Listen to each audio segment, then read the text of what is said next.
ራስን መርሳት የሚያስከፍለው የዕድሜ ዕዳ በሚል ርዕስ የተዘጋጀ ጥናታዊ ጽሑፍ ይዘን ቀርበናል።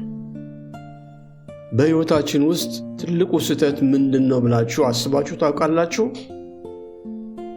አዎ፣ ብዙዎቻችን ስህተት የሚመስለን የገንዘብ ማጣት፣ ሥራ አለማግኘት ወይም በፍቅር መከዳት ሊመስለን ይችላል። ነገር ግን እውነተኛውና ትልቁ ስህተት የሚፈጸመው በዝምታ ነው። ጤና ይስጥልኝ። በወጣትነታችን ላይ ቆመን ገና ጊዜ አለን ብለን የምናስበው አስተሳሰብ እሱ ነው ትልቁ ስህተት። በዚህ ስሌት ውስጥ ጤናችንን እንረሳለን፣ እረፍታችንን ለነገ እንላለን፣ ደስታችንን እንሰርዛለን። ራሳችንን ሙሉ በሙሉ ለሌሎች ስንገነባ የገዛ ቤታችን ወይም ሰውነታችን እየደከመ እየፈረሰ መሆኑን አንመለከትም። ግን አንድ ቀን ሕይወት በሩን አንኳኩታ ትገባለች። አንተ ለራስህ ምን አዘጋጀ ብላ ትጠይቃለች። ይህ ጥያቄ ለብዙዎች መልስ የለውም። ምክንያቱም ለዓመታት ለሰው ስንሮጥ፣ ለሰው ስንጨነቅ የራሳችንን መኖር ረስተነዋል። ዛሬ የምንነጋገረው ስለ እርጅና ሳይሆን ስለ አኗኗር ነው። ምክንያቱም እርጅና በ70 ዓመት አይጀምርም። እርጅና የሚጀምረው ራስን መተው በጀመርክበት ቀን ነው። የዛሬና የነገ ትስስር ይላል ክፍል 2። አሁን እዚህ ጋር ቆም ብለህ አስብ።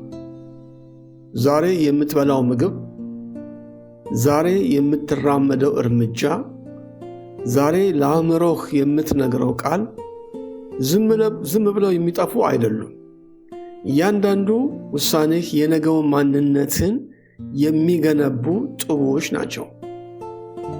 ሳይንስ አንድ አስደንጋጭ እውነት ይነግረናል። አብዛኞቹ የእርጅና ህመሞች ከዕድሜ መግፋት ጋር ሳይሆን ከልምዳችን ጋር የተያያዙ ናቸው። ሰውነታችን በጊዜ ብዛት ብቻ አይደክምም። እኛ በምናደርገው ድርጊትና አያያዝ ይደክማል። ለምሳሌ በቀን ውስጥ ለረጅም ሰዓታት ተቀምጠው የሚሰሩ ሰዎችን እንውሰድ። ጥናቶች እንደሚጠቁሙት ረጅም ሰዓት መቀመጥ አዲሱ ሲጋራ ወይም እየተባለ ይጠራል የልብ ህመም፣ የስኳር በሽታና የአእምሮ ዝገት የሚመጡት በድንገት ሳይሆን ዛሬ በምናደርገው ምቾት መውደድ ውስጥ ተደብቀው ነው። በተቃራኒው በቀን ለ30 ደቂቃ ብቻ መራመድ፣ 30 ደቂቃ ብቻ። ይህ ቀላል ልማድ የድብርት ስሜትን ያስወግዳል፣ እንቅልፍን ያስተካክላል፣ አእምሮህን ያድሳል። ጥያቄው ግን ጊዜ አለህ ወይ ሳይሆን ለራስህ ቅድሚያ ትሰጣለህ ወይ የሚለው ነው።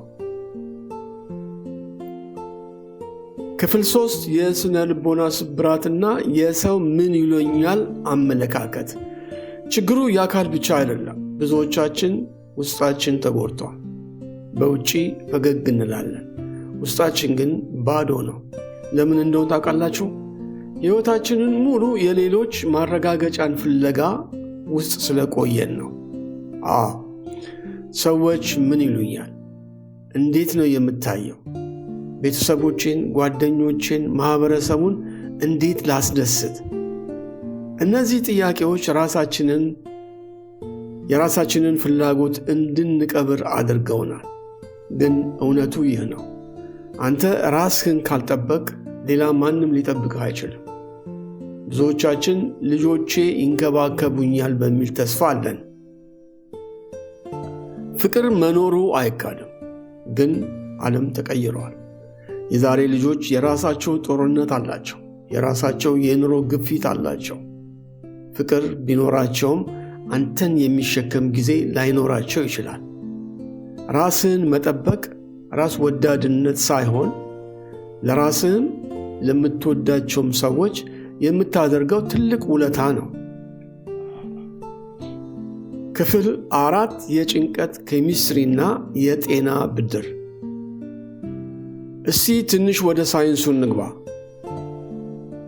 ሁልጊዜ ስትጨነቅ ሰውነትህ ኮርቲሶል የተባለ ሆርሞን ያመነጫል። ይህ ሆርሞን ለጥቂት ጊዜ ቢጠቅምም በውስጥህ ለረጅም ጊዜ ከቆየ ግን እንደ አሲድ ነው። ሰውነትህን ይበላል፣ በሽታ የመከላከል አቅምህን ያደክማል፣ አእምሮህን ያደክማል፣ እርጅናን ያፋጥናል። ለዚህ ነው አንዳንድ ሰዎች በ40 ዓመታቸው የ70 ዓመት ሽማግሌ የሚመስሉት። አንዳንዶች ደግሞ በ70 ዓመታቸው ወጣት የሚመስሉት። ልዩነቱ በዲኤንኤ ብቻ አይደለም፣ ልዩነቱ በአኗኗር ዘይቤ ነው። ሕይወት ብድር ናት። ዛሬ የምትወስደው እያንዳንዱ የምቾት አቋራጭ ነገ በወለድ ተባዝቶ ዕዳ ሆኖ ይመጣል። ክፍል 5 የተግባር ጥሪና መደምደሚያ ላይ ደርሰናል። ታዲያ ምን እናድርግ? ሕይወት ከባድ መሆኑ አይቀርም። ነገር ግን ራስን መተው ከዛ የበለጠ ከባድ ነው። አንድ ቀን ሰውነት በቃኝ ማለቱ አይቀሬ ነው። ያኔ ዓመታት ሙሉ ያልሰማው ህመም በአንድ ጊዜ ይመጣል። ያልተኛው ሌሊት፣ ያልበላው ጤናማ ምግብ፣ ያልፈወስከው ውስጣዊ ችግር፣ ሁሉም በአንድ ጊዜ ዋጋ ይጠይቃሉ። ዛሬ ራስህን ጠይቅ። ከ10 ዓመት በኋላ ምን አይነት ሰው መሆን ትፈልጋለህ?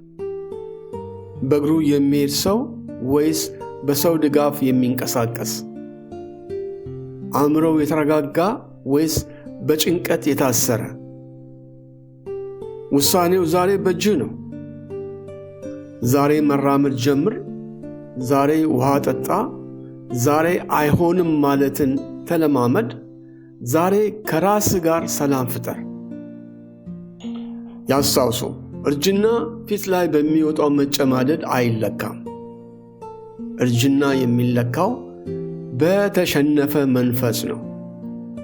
በመጨረሻ ሕይወት የምትኖረው ከራስ ጋር ነው እና በእርጅና ዘመን የሚያቆምህ ዛሬ ለራስህ የሠራው ነገር ብቻ ነው። ራስን አትጥላ፣ ራስን አትጉዳ።